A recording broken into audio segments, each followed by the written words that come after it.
Digital marketing and doing business online comes in all shapes and sizes, from selling a physical product through to knowledge systems. For those in the service industry, often the best route to scaling online is selling one or the other form of online program. These programs might be online courses, membership sites, coaching groups or one-to-one coaching, or many other things. This week, my guest is Nathalie Doremieux, and she specialises in helping business owners design and build out the right kind of program for their audience. Hi there and welcome back to Amplify, the Digital Marketing Entrepreneur Podcast. My name's Bob Gentle and every week I'm joined by amazing people who share what makes their business work. If you're new to the show, take a second right now to subscribe on your player so you don't miss new episodes and you can grab some older ones when you're done with this one. Don't forget as well, you can join my Facebook community. Just join at amplifyme.fm/insiders. So, welcome along and let's meet Nathalie.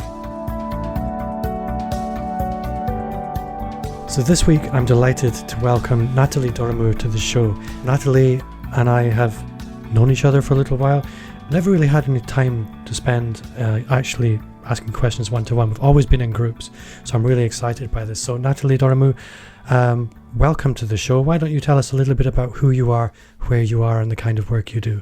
Well, thank you so much for having me, Bob. I'm really excited to have this conversation because it's been a while that we've, been in the same communities, but not really got a chance to talk. So to tell you a bit about me, so I live in France and I run a business with my husband, Olivier, and we've been running this business for 15 years now. And what we do is we help entrepreneurs leverage their expertise by helping them design, build, and launch online programs. And that is all that we do. So online programs, can you maybe just broaden the definition of that a little bit for anybody that might be confused? Because there's potential for people to misunderstand that in lots of different ways. Sure. So by what we mean by online programs, it's anything that has to do with sharing content, accountability and support online. So that can be online courses, that can be a membership, that can be a group coaching program that has some online elements. So it really has to do any program that has an online feature that can be a community or content. And I think I'm curious to know what a typical customer looks like for you, because I think a lot of business owners, they get quite focused on whatever it is that they're doing for money and they get in a rut which just gets deeper and deeper and deeper and they become fixed on that's what I do. Very often forgetting that knowledge can be leveraged in lots of different ways. So what does a typical client look like for you? So a typical client, and actually you'll see that we are kind of very niched, is somebody that has a business that is already making money. They are getting people results and they are looking for ways to either leverage their expertise and maybe do, less one-on-one work and have more recurring income coming in. Maybe they are looking to, if they have online courses, for example, they are looking to provide better experiences to their students and continue to help them after the online course through a recurring alumni community or things like that. So these are all people that have an established business. They probably make 6-figure or more, and they are looking for a way to get to the next level that is going to allow them to not only create more income, but impact many more people. I think one of the things I love about businesses like yours, and yours specifically, is that having come from the website design background, that was my business for a long time. In my city, we were the biggest in town doing that. People would occasionally come to me and to my, at the time, competitors, and they might say, I want a membership site, for example. What the customer is asking for and what they need are not necessarily the same thing. But the response to that was never, oh, you need to go and find a specialist. The response is always, yeah, I can take care of that. And that person's making it up for the first time. When you go to a specialist like yours who has done it many, many times, then you focus on doing one thing and doing it well. The potential for a good outcome is increased exponentially. I can't remember ever seeing somebody local to me that did it locally, building a membership site or an online program, actually being successful, which is a crying shame, because it wasn't because they didn't have the knowledge or the experience. It's because they didn't have the right partner who had jumped through the hoops many times on their own. Do you often find that people have gone through several people before they get to you? Oh, absolutely. Sometimes they because they have a team, they have tried to have their team do it, and very often these people, when they come to us from several places. We do get a lot of business from referrals. We do get people because they are inside memberships, and when they look in the footer, they see us, so they know we built it.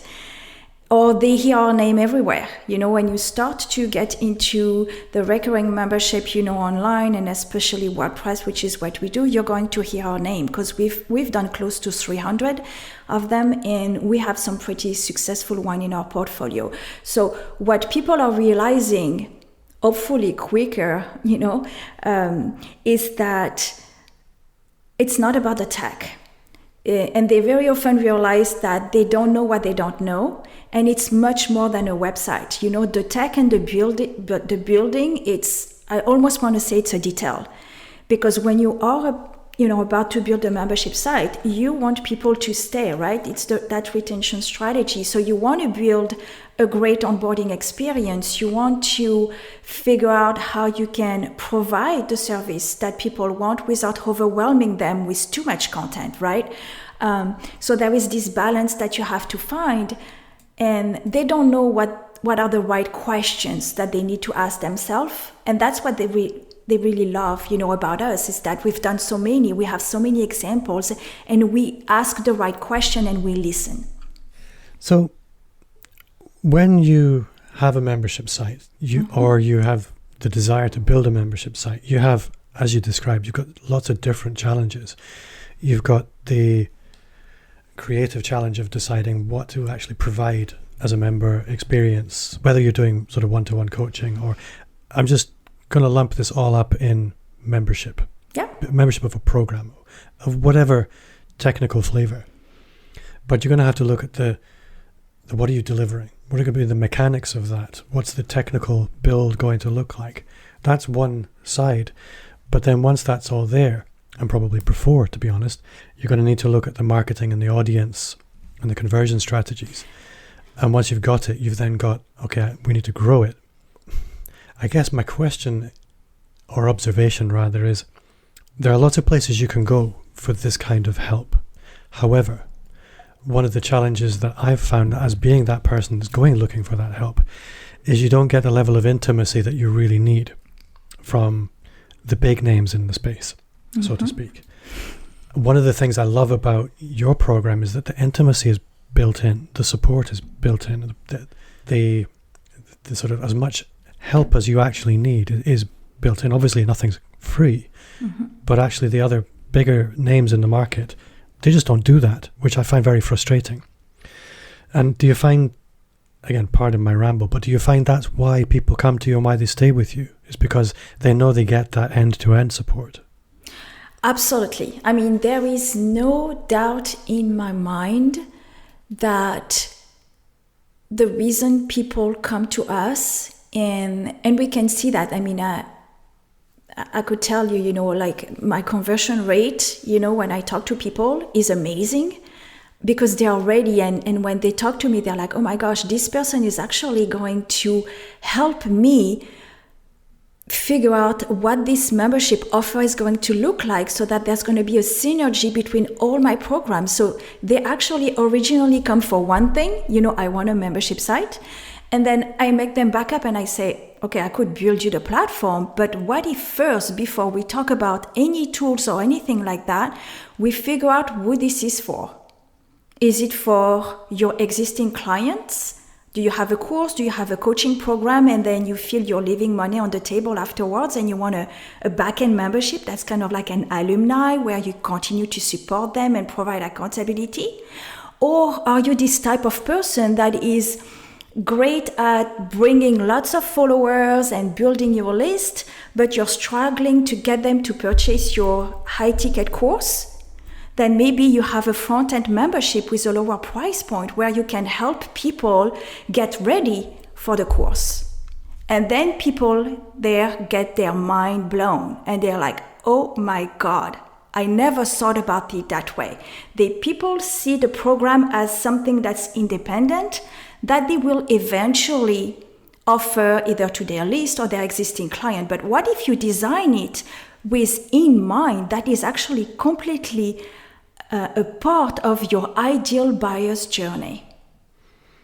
I really like that. I think what I would like to know as well is there'll be people listening to this who are at different stages of their journey. Some will be employed in a job working for somebody else. Others will be sort of new early stage business owners that don't have a big audience or a big following.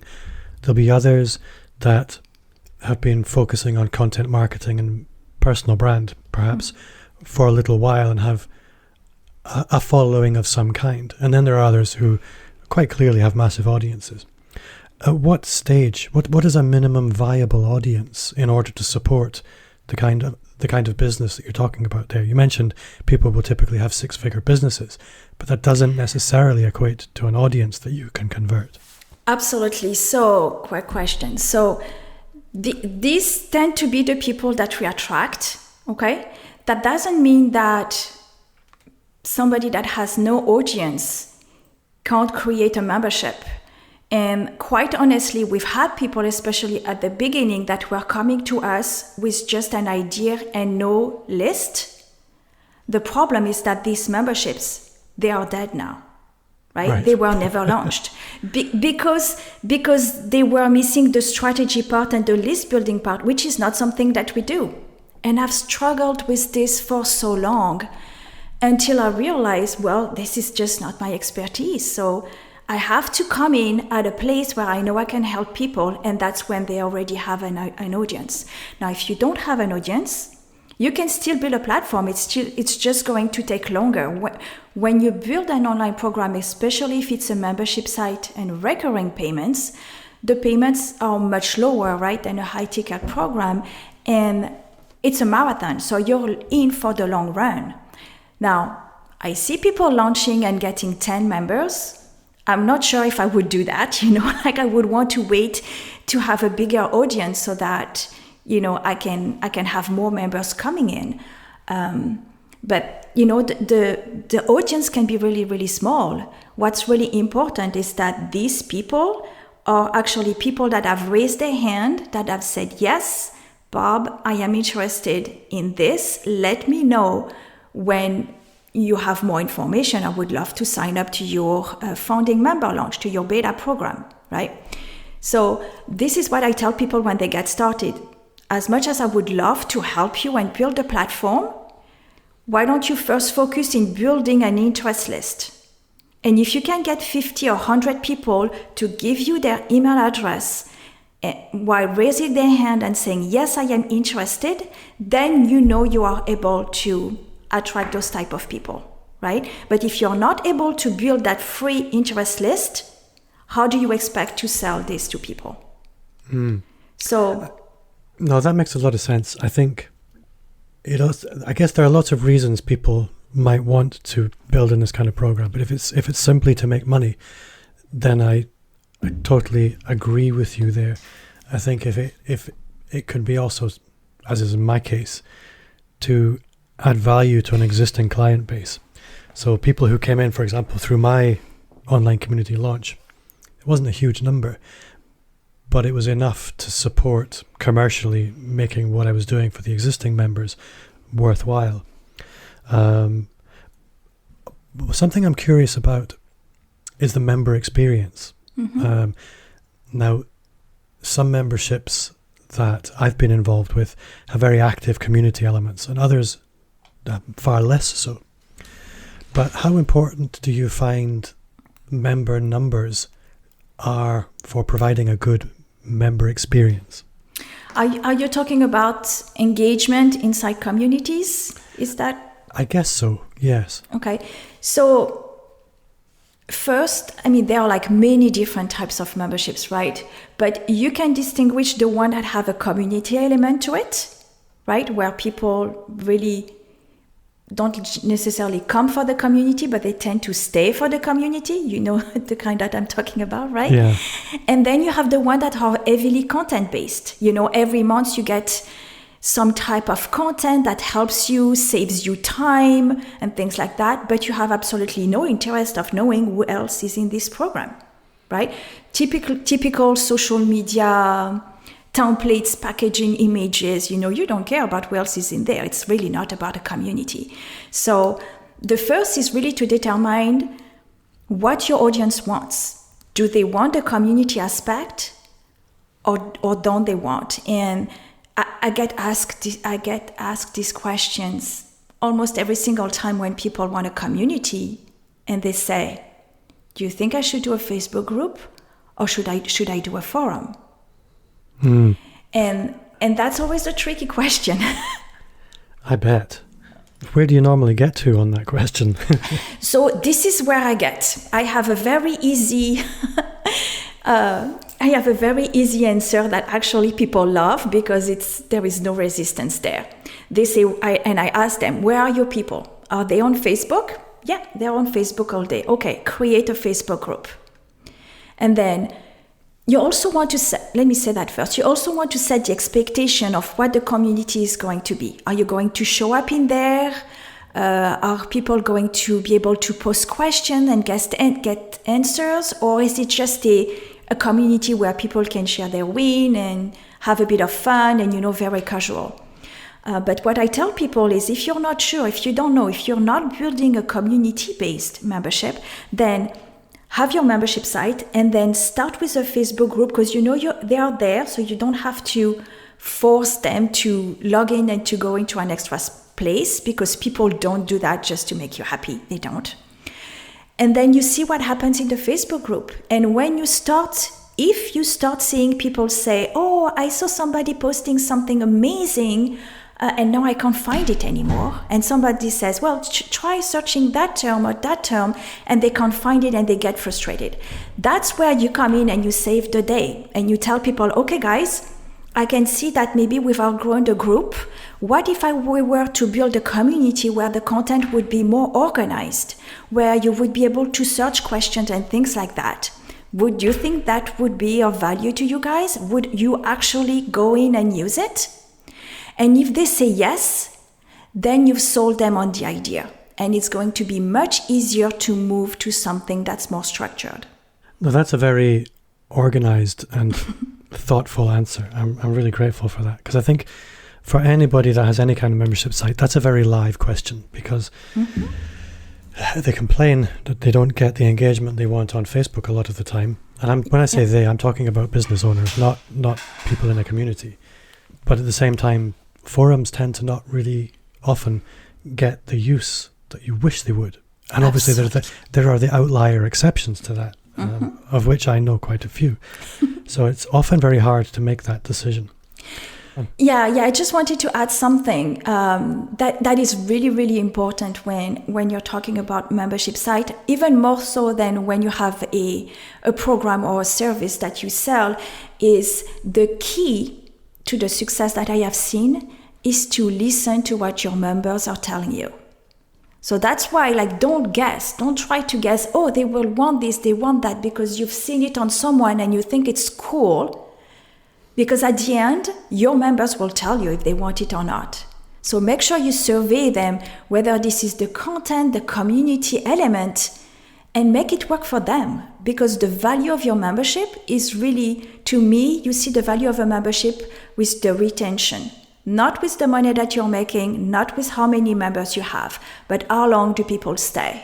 Yeah, that's a really clear metric of success. If they don't delete their credit card details with you, you're probably doing something right. Exactly. So my next question really is around productization, because let's assume somebody has a bit of expert positioning. People know who they are, they know what they do, they know they're quite good at it. They have some choices of how they can monetize that.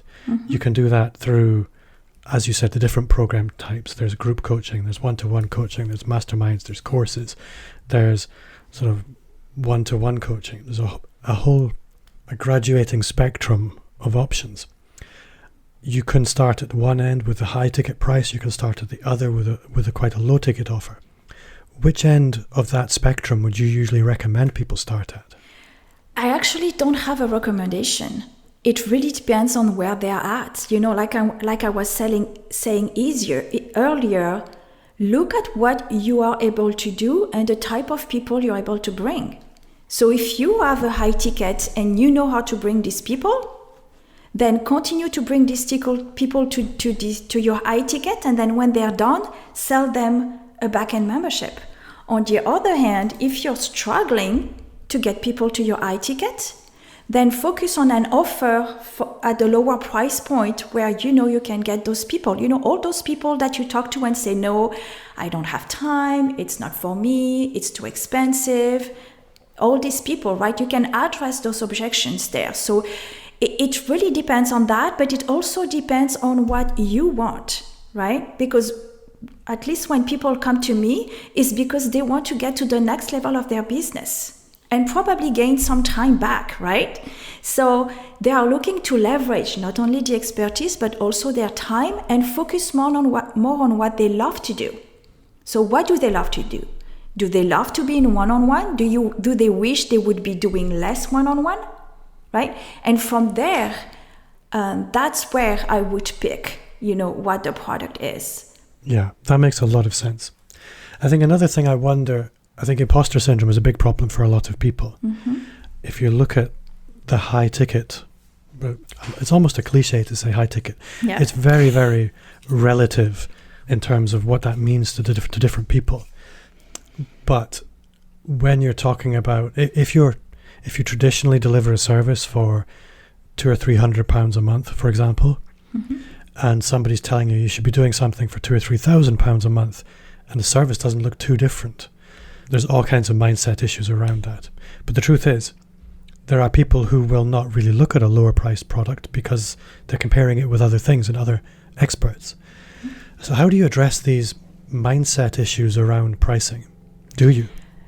So the people that come to me usually have, I mean, they are making money, right? So, I mean, we all have our mindset issues, you know, around pricing. But the way I alleviate that is I always tell them that most of them are doing recurring memberships, right? Where people pay every month. And I tell them, picture in your head, put down on paper, the ideal monthly price that you want people to pay. So that can be like $197 a month, for example, okay? Now, let's come up with a price point that is lower, that you're going to offer to either a limited number of people, say your first 100, or that you're going to offer for a limited time.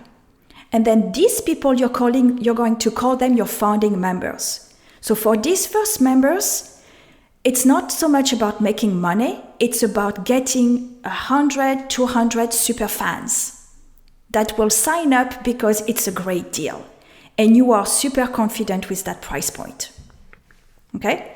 And then when you start seeing results in the membership from these people, you're going to say, gosh, I got to up the price, right?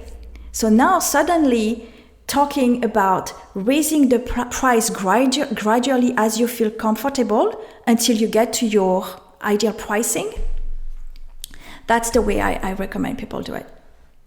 So this kind of suggests a follow-up question from me, and that is, I guess a lot of people, when they come to you, they've had launches in the past of some kind. Mm-hmm. And they might already have, if we take the example of a membership site, they might already have, if it's gone badly, a handful of members. Mm-hmm. And those members came in at a certain price. If you then adjust your pricing downwards for a promotion, for example, how do you handle those people who are at a higher price point and are looking at what you're doing thinking, but what about me? Mm-hmm. Well, the answer is very simple. You never lower the price. Right. Never, ever. You add bonuses, you stack bonuses, but you never lower the price. So that's why this first price point, one of the things one of our offers is that we really help people through getting those first members, okay? And we say in the strategy, in the marketing strategy, it is we're offering them to become a founding member at a price that will never be available ever again. They are not only going to be part of this very close community of founding members, maybe they'll have their own little badge inside the membership. Some people love that. But they're going to be locked in at that price forever as long as they stay. Okay? I get that. Yes. So, but when you do, they're like two ways to get members, right? Either you do launches, so you have the open close card, kind of like a course, or you're always open and you do promotions, right? So if you want to get that scarcity, like why should I sign up today and not wait tomorrow if it's always open? That's when you have extra things. Maybe there are extra live calls. Maybe there is a limited seats with one-on-one with you, or maybe there are extra bonuses, right? Extra master classes, or with you, or even with guests, right? You don't always have to come up with the content. You can be a curator too, right? So that's the strategy that I recommend to my clients. That makes perfect sense. I think adding bonuses rather than reducing the price makes a lot of sense. Mm-hmm. So I think a lot of people, when they come to think about launching online programs, one of the very first problems that they have is the question over platform, because you have lots of people vying for attention. You've got ClickFunnels, you've got Thinkific, Kajabi, Teachable, and then all the various WordPress ecosystem add-ons that you could use. How do you help people make the decision as to what's the right route for them? Because I think that's probably the biggest barrier to entry for a lot of people is simply choice. Yeah. And actually, I think people have it completely backward. Because how can you pick a tool, a platform, if you don't know what you want to do? Right? So I tell people, and they're very surprised. When we have a call, we don't talk about the tool. We don't talk about the tech. Because the tech is just the tech. First, let's figure out what you want to do. And then let's find a tool to make it happen. So that's why when people post on social media, I want to do a membership, what tool do you recommend? And then you've got people sending their affiliate links, and then people saying, Kajabi is the best, I love it. Well, it can be great for you, it can be bad for somebody else. So there are no bad platforms out there, they just have very specific purpose. And first you need to identify what you want to do. Simple things like, what tools does it need to integrate with? What current email system do you use, right? When you build a platform like this, you want it to be scalable. That means that there are a number of things that need to be automated, like cancellation process, payment failure where they can update their credit card, right? Automation of emails going out and things like that. And then you want to look at the functionalities that you want, right? Do you want progress tracking? Do you want a reward system? Do you want to unlock your pricings for them, right? And very often people don't think about that. They jump straight to the platform. And I'm like, the platform is not what's going to make you money. It's just a tool.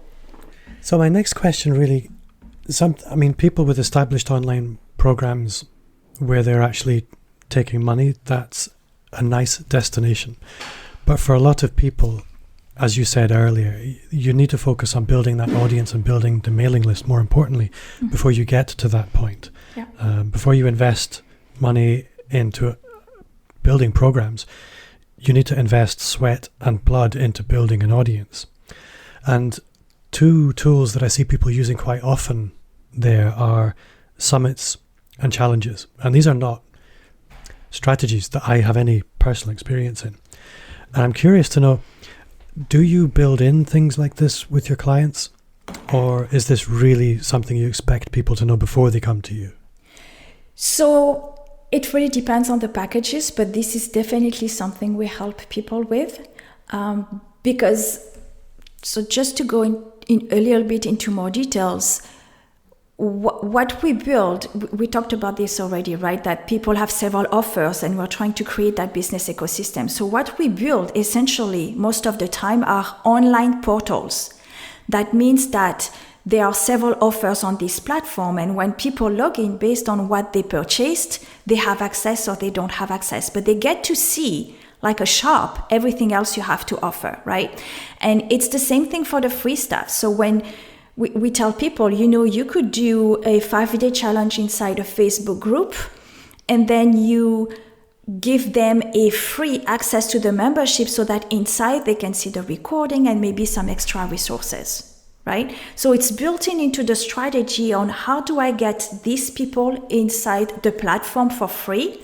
Because the free level and having free content makes a ton of sense for quite a few markets. That I really like that idea. I think for me, summits, virtual summits and sort of 5-day or 14-day or 30-day challenges, they have a lot of moving parts. So working with somebody that's knows what all those working parts are and which order they should put them in makes a lot of sense, because everybody's busy. You can't afford to be pulling all these different things together and learning everything the hard way. It's just bad use of time. Yeah. So we actually, so there are people that come to us and they have all that whole strategy figured out, okay? They have the whole team. They know exactly what they need from us is the robust platform that we can hand over to their team. So for these people, we are essentially just developers, and I'm okay with that, right? But then for the other people, like you said, they are at this stage where every single thing that they do has to be strategic. Like, what is the goal? Like, I'm not going to put a freebie out there because I was told that I need a freebie on my website, right? I built this specific freebie with a call to action that I have in mind, right? So when you think about it that way, when people want to launch an online program, they also, and I ask them, how soon do you want to launch? How soon do you want to make money with this? Where are the people going to come from? And they say, well, right now I'm preparing a 5-day challenge, or I am partnering, I have some JV partners, I'm going to be doing some masterclass for their audience or things like that. So they know already where the leads are coming in. And then we figure out how do we funnel these people inside the platform so that the next natural thing for them to do is to join your program. Yeah, that makes a lot of sense. So being the kind of business that you are, you're in France. You work in English with your clients, yes, if I'm not mistaken. Yeah. So you're essentially quite isolated, and now more than ever because of COVID, all the events and conferences have stopped.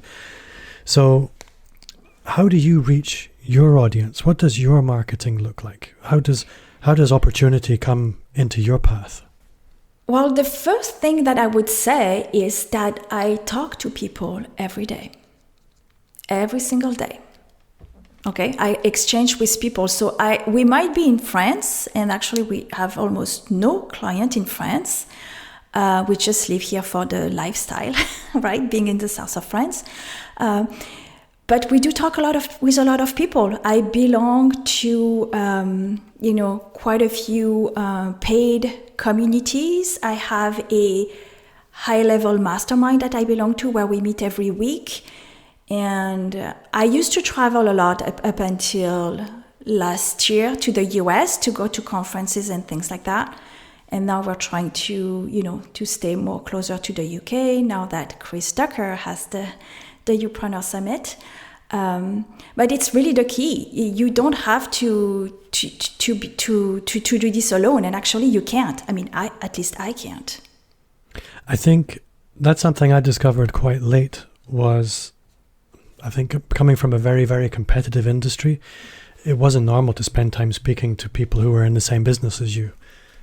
Since I lost the most competitive part of my business, which was the website side of things, I find myself in a very different mindset. And I have to say that's probably the thing that's driven my business further in the last 3 years than anything else, is spending time with people who are doing similar but different things all over the world and really at the top of their game. People like you and your husband, Olivier, that opened my eyes to so many different ways of doing things, so many different ways of building audience, building revenue. I totally agree with you. It's too many people have their focus too narrow.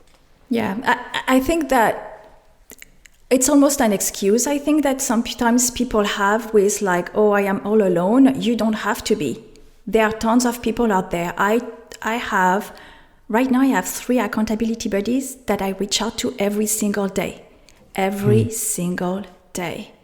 And when one is down, you bet that there is another one that's always, up and everything is great. And because we always have up and downs. What matters is how fast do you go back up, right? And if you're alone, it's easy to get into that rabbit hole, right? So to me, that's really been the key to the way we've grown, and we continue to grow even, in the situations that we're in right now. No, I have to agree with all of that. So Nathalie, I'm looking at the time, and I know you have a very busy calendar today. We spoke about that earlier. Yeah. But if people want to follow up with you, if they want to take things further with you, how would you like them to do that? Well, actually, they can go to my website, which is nathalieDoremieux.com. Sorry. That could have been easier. And I have some freebies there, and I think there might be a link if people want to book a call and have a chat, a clarity chat of what that, what the membership could look like for you. I have to say that one of the things that I do, I told you I talk to a lot of people. I get so much value from hearing people's stories and where they're at. And I think part of our success has been to restructure our offers based on the people that were coming to us. And that's one thing that has worked really, really well, because the right person will say, you're reading my mind. This is exactly what I need. And I tell them, I know. And then they pay sometimes the same day and we get started. I think we all need a little more of that. So, Nathalie, we're at the close of our interview then, and I always ask every guest, the same question. And that is, what's one thing you do now that you wish you'd started 5 years ago? I hesitate between 2 things. You can have 2. It's fine. I can have 2. Yeah. One, invest. And when I mean invest, don't spend money for the sake of saying, I've spent money, I'm busy, I'm doing fine. Is invest in things that are going to help you get to your goal. So Leverage. when people say, shiny object syndrome, it's pretty easy for me to find out if it's shiny object. Is it helping me to get to my goal? Yes, let's go for it, maybe. If it's not, let's move on, right? And the second one is surround yourself with people that can elevate you, right? People that have that positive mindset, that share those same values. And it doesn't have to be expensive programs. Some people do this for free as well, but don't do this alone. It will only get you so far. That was a great answer. Nathalie Doremieux, I will put a link to your website in the show notes for those people like me who have trouble spelling French names. I can spell asterisks, that's about it. Thank you very much for your time, and I look forward to seeing you again soon. Thank you so much for having me, Bob. If you've spent a long time building an audience online but never quite worked out how to monetize, then hopefully you got some ideas from Nathalie. Launching a program like this has so many moving parts. But the thing with moving parts is that if you want them to move, you have to start moving. Move on your own or move with others, like Nathalie, but move. Before I go, just a quick reminder to subscribe, and if you haven't already, join my Facebook group. You'll find a link in the show notes or visit amplifyme.fm/insiders and you'll be bumped right there. I would love for you to connect with me on social media. You'll find me wherever you hang out. Just search at Bob Gentle. If you enjoyed the show, then I would love for you to review it on wherever you listen to your podcasts. It would mean a lot to me, and it's the very best way to help me reach more subscribers. My name's Bob Gentle. Thanks again to Nathalie for giving us her time this week and to you for listening, and see you next week.